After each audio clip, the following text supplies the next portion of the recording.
Մենք 34 տարի առաջ ստեղծել ենք ոչ միայն ռազմական գերատեսչություն, այլև Հայաստանի Հանրապետության զինված ուժերի հիմնադրմամբ ցույց ենք տվել հայ մարդու վճռականությունը անկախ եւ իր մտածած ձևով ճանապարհով կերտելու իր քաղաքական ընթացքը։ Մեր պատմությունը է պետականության մասին եւ մեր ժողովրդի դարավոր երազանքը եղել է անկախ պետականություն ունենալը եւ պահպանելը, իսկ բանակը այդ անկախ պետականության պահպանման երաշխավորն է եղել։ Մենք այսօր ունենք մեր երազած բանակը եւ մենք մեզնից յուրաքանչյուրս ամեն ինչ պետք է անի մեր բանակի կողքը լինելու։ Հայաքվե ազգային քաղաքացիական միավորումը ունի իր տեսլականը հայոց բանակի զարգացման, հզորացման, մեր անվտանգության վերաբերյալ եւ համապարփակ անվտանգության հայեցակարգի կյանքի կոչումով մենք նորից հնարավորություն կստեղծենք ոչ թե մեր խաղաղության թեման մանիպուլացնել ինչ-որ փաստաթղթերով, հռչակագրերով, այլ մեր խաղաղության իրական երաշխավորի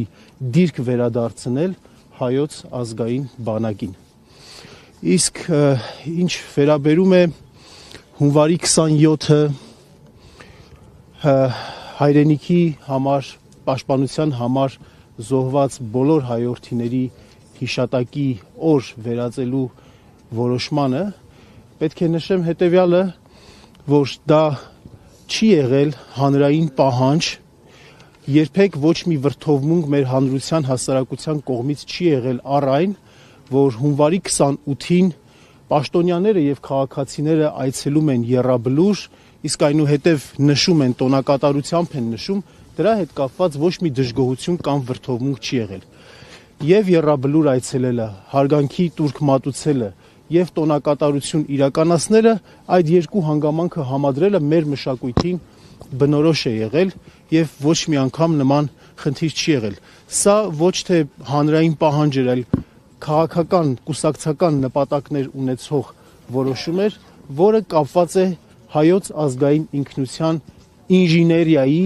հերթական դրսևորման հետ, նպատակն է նսեմացնել հայոց ազգային բանակին նվիրված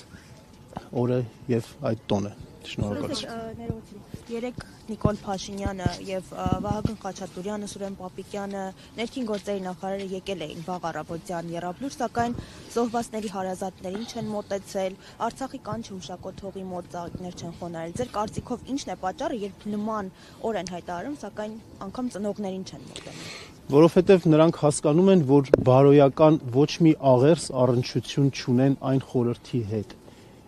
ինչը որ ներկա է այստեղ Եռաբլուրում, որովհետև նրանք շատ լավ գիտակցում են, որ Եռաբլուրի ընդլայնման հարցում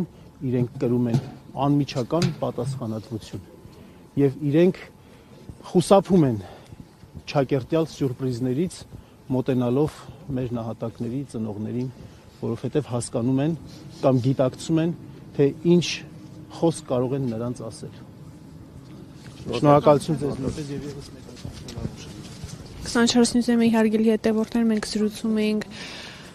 Հայաքվե նախաձեռնության անդամ